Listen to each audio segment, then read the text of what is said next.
sahabat seperjuangan di seluruh penjuru tanah air. Selamat datang di acara Si Oren bersama Bung Said Iqbal. Sebelumnya, mari kita sambut penampilan trio kelas pekerja.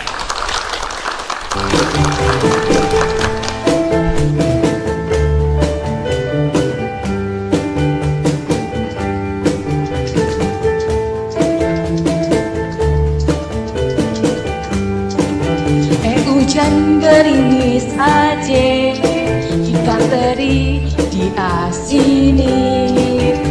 Jangan menangis aja, yang pergi jangan dipikirin.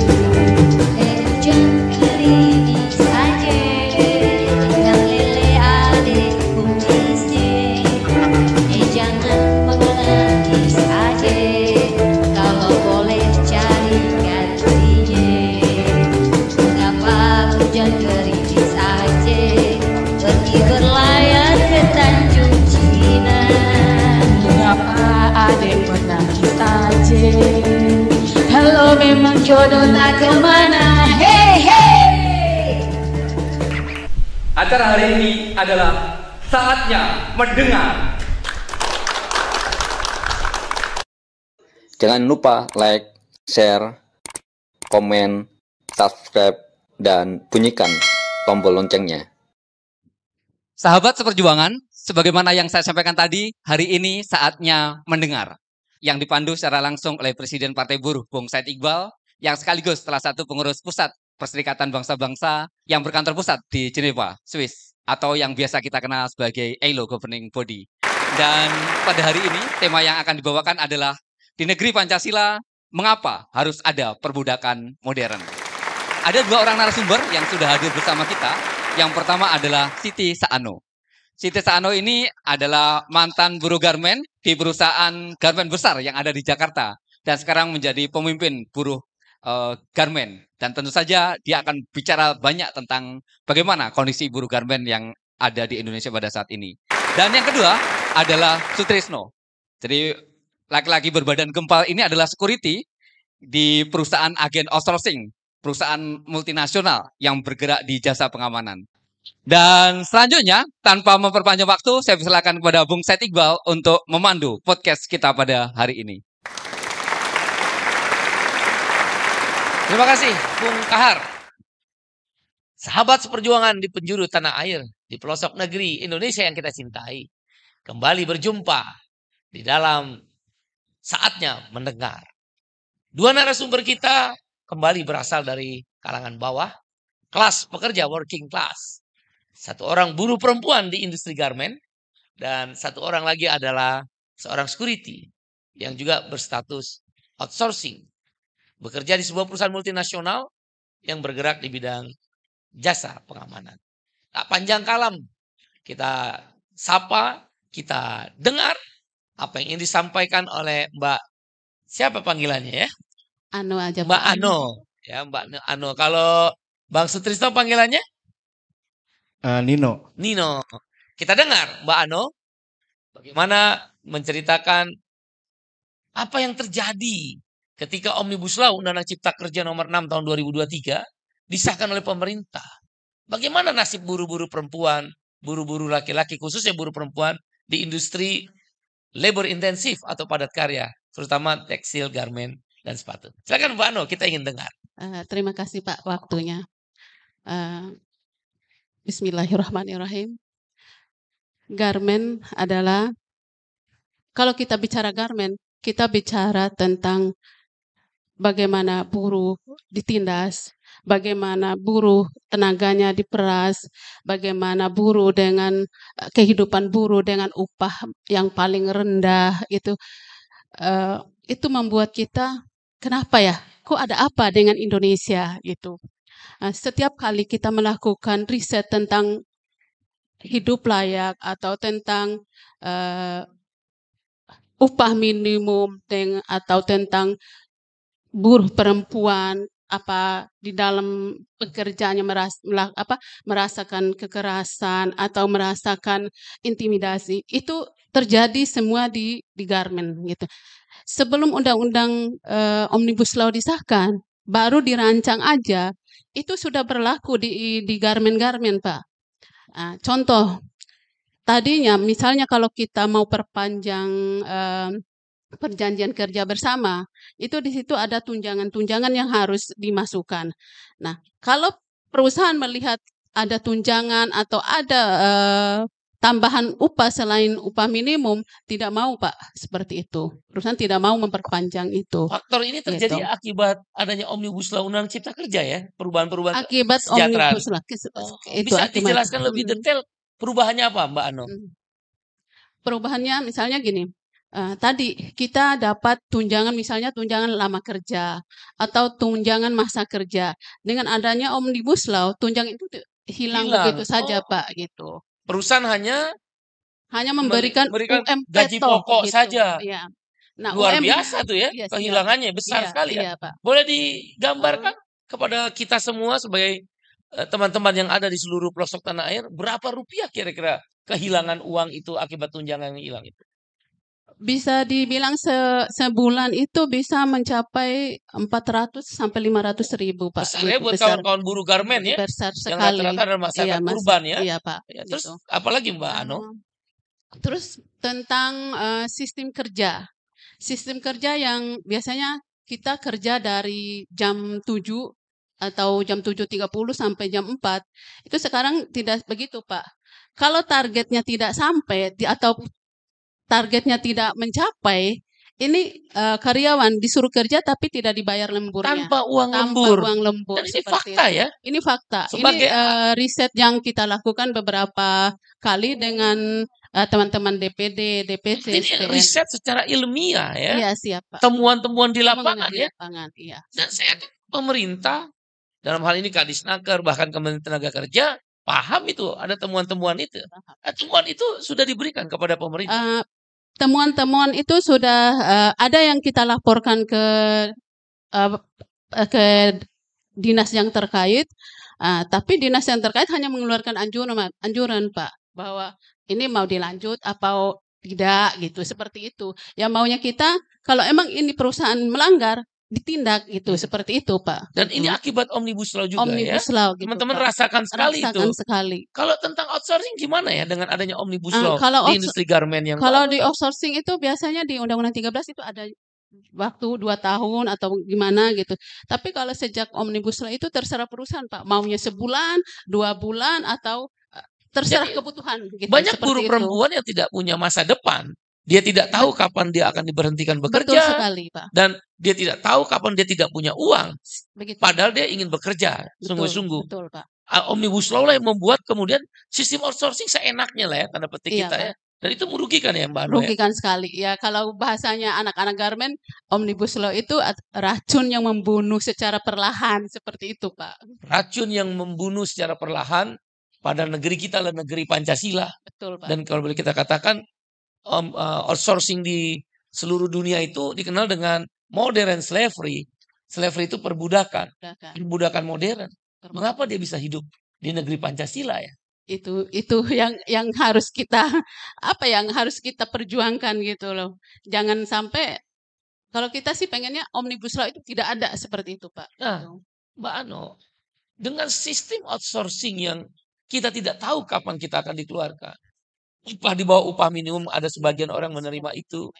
Kemudian juga jam berlebih tidak dibayar lembur tadi dari temuan-temuan Mbak Ano dan kawan-kawan bahkan sebagai pelaku. Apakah kemudian kehidupan buruh perempuan di industri garmen, tekstil, sepatu ini mereka lebih menderita dengan Omnibus Law? Sangat menderita sekali, Pak, karena UMP aja kalau mereka tiap bulannya harus dipotong BPJS, itu bukan UMP lagi yang mereka bawa pulang, Pak. Jadi Seperti iuran itu. BPJS masuk di dalam Masuk gaji di dalam pokok. gaji pokoknya itu. Sungguh gitu, luar biasa ya, seperti itu. Iya, pelanggarannya lebih dahsyat ya. Iya, Pak. Udah nggak bayar uang lembur, banyak ditemukan. Baik. Ada juga ditemukan gaji pokok udah termasuk iuran jaminan Iuran sosial. jaminan sosial, Oh. seperti itu. Begitu dipotong akan berkurang dong pendapatan. Berkurang dia. sekali, Pak. Gitu. Banyak yang berhutang nggak tuh Mbak Ano? Itu bukan lagi berhutang ya. Pokoknya setiap tanggal 5 gajian itu rentenir itu udah berjejer di depan perusahaan, Pak. Saya jadi teringat Mbak Ano di banyak industri tekstil, garmen, sepatu, ada beberapa rentenir yang kalau meminjamkan uang mudah, kemudian ATM untuk yang ATM gajinya itu dipegang oleh rentenirnya Iya, ya. seperti itu, Pak. Seperti itu ya. Seperti itu. Itu nyata di lapangan, Pak. Iya, ya. Gitu. Dan itu buruh tekstil, garmen, sepatu banyak sekali. Seperti itu. Itu pengaruh omnibus law. Kalau Betul. boleh kita tahu, Mbak Ano, tentu sahabat seperjuangan di tanah air pun ingin tahu Mbak Ano dalam melalui Forecast ini, outsourcing ini kemudian membuat upah yang tidak cukup juga untuk membiayai hidupnya. Pertanyaan kita, berapa sih upah minimum yang diterima setidaknya di DKI lah sebagai ibu kota? Upah minimumnya kalau 4,9 tidak salah juta. 4,9. Dipotong BPJS-nya berapa persen itu yang mereka terima, Pak. Terasa ya. Terasa Terus banget. apa lagi potongannya, Mbak? Potongan pajak Hutang. ada. Kalau hutang itu udah pasti, pasti banget gitu. Jadi untuk memenuhi kebutuhan pokok itu karyawan meminjamkan ke rentenir, kalau enggak ke pinjaman online itu seperti itu, Pak. Jadi untuk istilah sejahtera Pinjol itu, ya. Pinjol ini merajalela. Merajalela, Pak. Luar biasa. Bahkan Jadi, ada yang mau bunuh diri saya dengar ya. Betul, Pak. Mbak Ano pengalaman. Oke.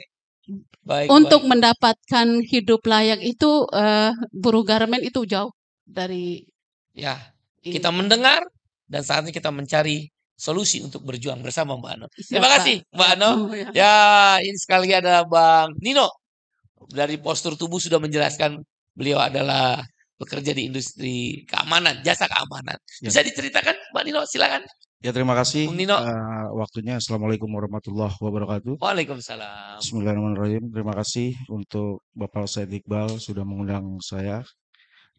Saya bekerja di bidang keamanan multinasional. Security ya? Ya, asing ya.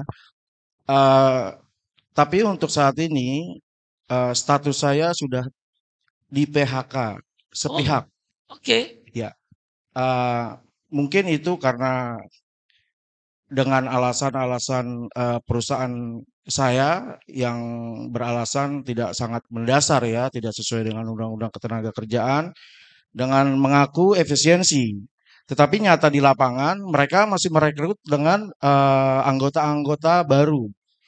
Yang saya pertanyakan, apakah itu efisiensi dengan mereka merekrut baru, sedangkan kita tuh yang lama-lama tuh di PHK. Sedangkan yang lama ini karyawan tetap ya, Mas Nino? Ya, kami diganti dengan outsourcing. Diganti dengan karyawan kontrak. Karyawan kontrak. Ya, itu pun bisa dibilang no work no pay juga dengan sistem sekarang. Makanya kami sangat kecewa dan sangat-sangat sedih ya, karena secara tidak langsung itu memutus untuk menafkahi keluarga kami yang benar-benar saat ini memang sedang-sedangnya kita memerlukan biaya untuk anak-anak sekolah. Bang Nino ini sebelumnya karyawan tetap. Karyawan tetap. Sekarang di PHK. Di PHK. Bahkan ada teman-teman Bang Nino juga karyawan tetap di PHK diganti dengan karyawan outsourcing. Betul, Pak. Nah, Bang Nino kalau boleh tahu gajinya berapa? Untuk gaji itu kita tergantung dari seperti kemarin ya, contohnya itu masih ditangguhkan ya dengan pemerintah yang menggugat UMP ini. Ada yang memang sudah standarnya dari DKI, tapi ada yang di klien ini. Kalau kami ini kan bekerjanya itu kan tergantung dari klien. Oh, Bang Nino dari kemana sudah aja? Kemana aja? Ya. Antara lain? Pernah kita di Freeport untuk penugasan di sana di Freeport Papua. Oh. Di Gojek pun saya juga udah pernah. Waktu di Papua ada nilai tambahan upah nggak? Ada nilai tambahan upah, cuman itu sepertinya kalau menurut saya pribadi itu memang tidak memenuhi syarat juga, karena kehidupan di sana jauh lebih mahal dari upah yang jauh lebih mahal. Bang Nino udah berapa tahun kerja di perusahaan multinasional jasa keamanan ini? Dari 2009, saya 13 tahun. 13 tahun. Di PHK begitu saja. Di PHK. Dengan alasan apa ya? Efisiensi, Pak. Efisiensi. Tanpa kita tahu jelas apa yang dimaksud efisiensi itu. Betul. Bahkan kemudian datang karyawan kontrak atau karyawan outsourcing yang dijadikan outsourcing di perusahaan pengguna ya. Betul. Oke, Bang Nino. Dengan di PHK ini penyebabnya Omnibus Law. Ya, itu sangat-sangat berpengaruh ya Omnibus Law ini. Ketika itu Omnibus Law itu diketok palu, mereka itu langsung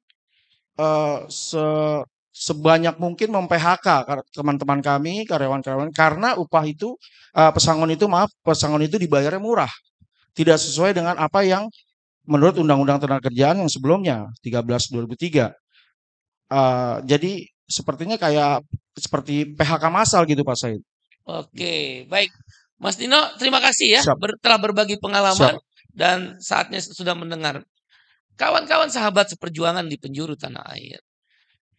Kali ini kita sedang membahas tadi apa Bung Kahar? Kita punya tema? Di negeri Pancasila, mengapa harus ada perbudakan modern? Kita bisa lihat. Pancasila mengatakan kemanusiaan yang adil dan beradab. Memberadabkan manusia adalah tanggung jawab negara. Dan pemerintah sebagai penyelenggara negara tentu kita bersepakat seharusnya memberadabkan kita. Bahkan sila kelima dikatakan keadilan sosial bagi seluruh rakyat Indonesia. Sebagai ILO governing body, saya sudah keliling dunia.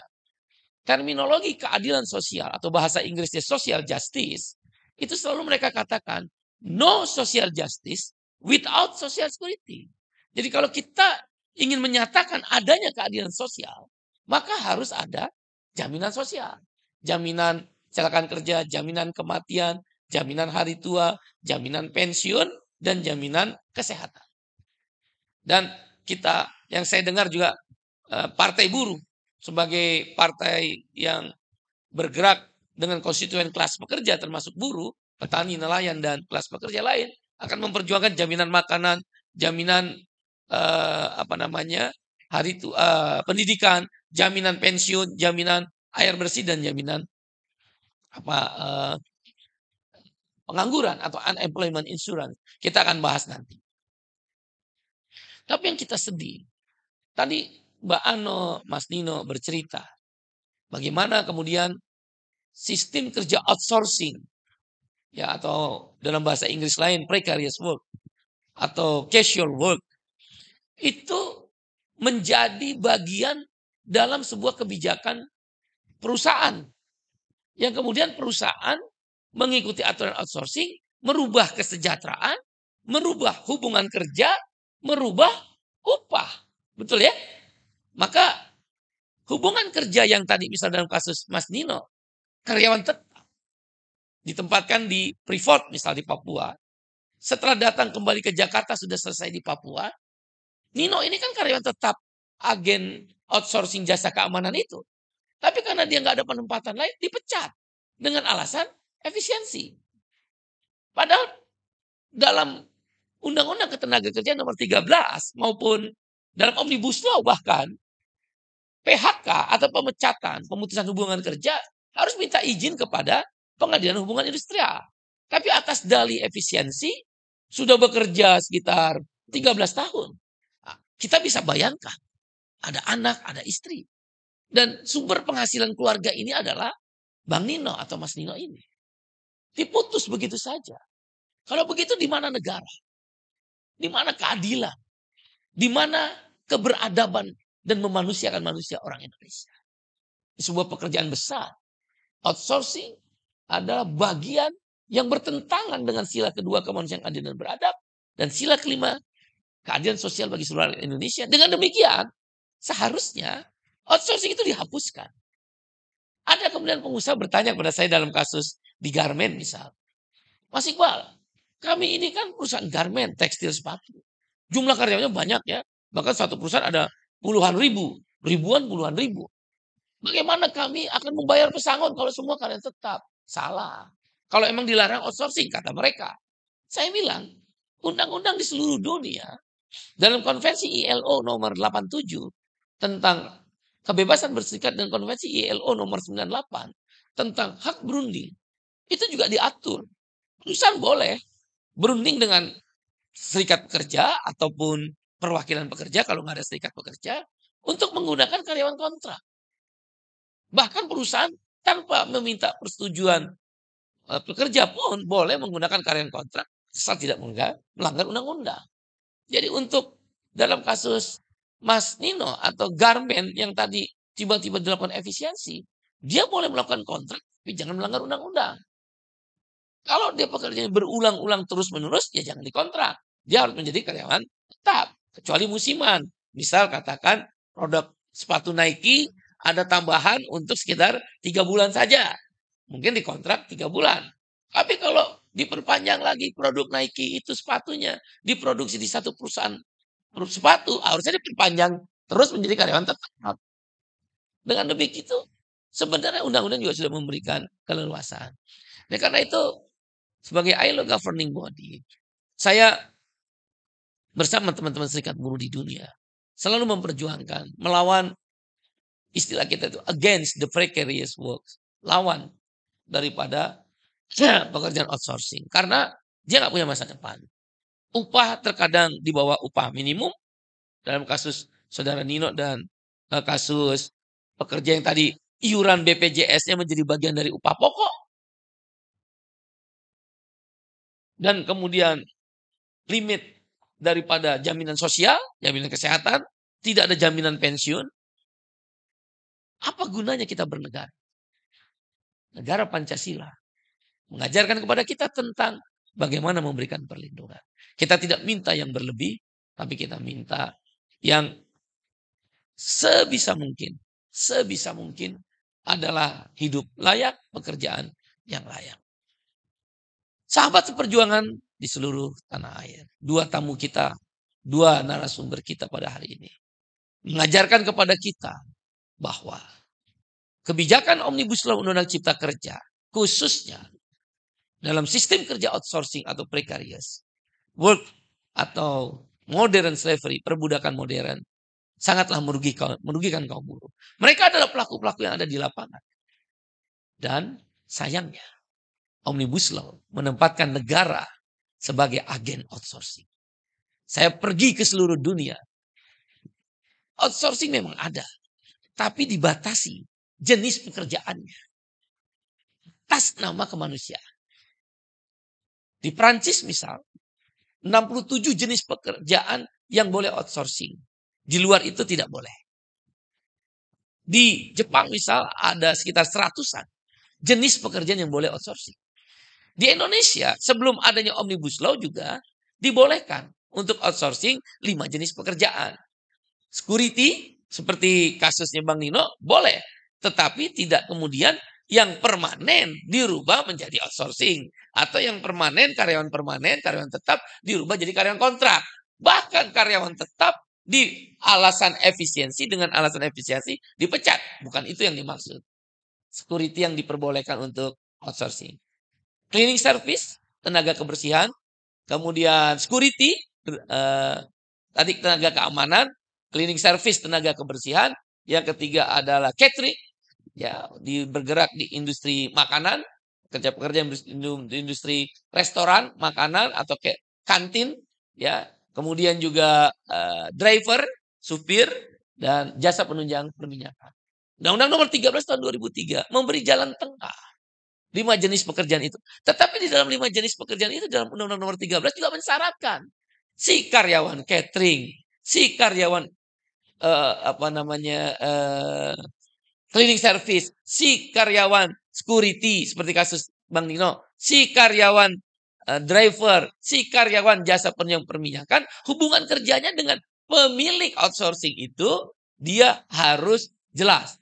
Apakah karyawan kontrak kita kenal dengan PKWTT atau karyawan tetap PKWT. Tapi ini kan tidak. Sudahlah mereka melakukan pekerjaan outsourcing, karyawannya juga outsourcing. Karyawannya juga kontrak. Ini adalah perbudakan modern dan negara dalam Omnibus Law ditempatkan sebagai agen outsourcing. Karena negara melalui penyelenggara negara yang menentukan mana yang boleh outsourcing, mana yang tidak boleh outsourcing.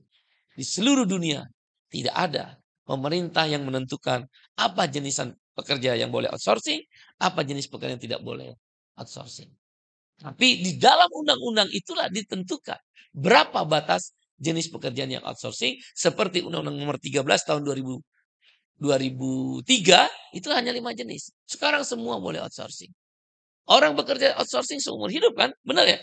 Mbak Ano ya? Sekarang gara-gara bahkan ada kejadian Mbak Ano kalau saya nggak salah usia 40 tahun atau 45 tahun ke atas diberhentikan suruh ngambil pensiun atau ngambil pesangon yang nilainya 0,5 kali, murah sekali, kemudian dipanggilnya jadi karyawan outsourcing. Betul kayak begitu? Iya seperti itu. Kebanyakan karyawan tetap yang udah bekerja lama itu akan ditawarkan mau mendapat seperti ini tapi kerja kembali sebagai karyawan outsourcing. Itu yang terjadi di garmen. Dan bahkan seperti upahnya itu. di bawah upah Di bawah minimum. upah minimum. Sahabat seperjuangan, kita sudah mendengar di pelosok-pelosok negeri, bahkan di ibu kota, kasus Mas Nino, kasus Mbak Ano, dan kawan-kawannya. Banyak terjadi. Dan negara tidak boleh diam. Saatnya kita mendengar. Untuk kita cari perjuangannya. Dan mudah-mudahan dengan anggota serikat buruh, dan juga telah adanya partai buruh, kita berjuang. Cabut Omnibus Law Undang Cipta Kerja. Hapus sistem kerja outsourcing. Sahabat seperjuangan di pelosok tanah air, terima kasih telah bergabung dan kembali mendengarkan bagaimana mereka menghadapi hari-hari ke depan. Dan Bang Nino sekarang bagaimana anaknya masih sekolah? Dari mana biaya Mbak Nino? Bang Nino? Apa aja saya lakukan untuk menghidupi kebutuhan keluarga. Ya contoh misalkan kalau ada yang mau minta antar, kita antar ngojek ataupun apapun lah. Usia Bang Nino sekarang berapa? 45. Usia 45 atau 42, 45 kan usia milenial. Usia produktif. Dalam piramida produktif kita telah kehilangan orang-orang seperti Bang Nino. Di mana negara? Kita akan berjuang menghapuskan sistem kerja outsourcing. Terima kasih kawan-kawan, sahabat seperjuangan di tanah air. Bung Kahar, terima kasih semuanya. Assalamualaikum warahmatullahi wabarakatuh. Salam, Om, Santi, Santi, Santi, Om. Sesuai doa dan salam agama kita masing-masing. Sampai jumpa. Yang warna oranye Partai Buruh, warna oranye Partai Buruh, partainya kelas pekerja, partainya kelas pekerja, Partai Buruh nomor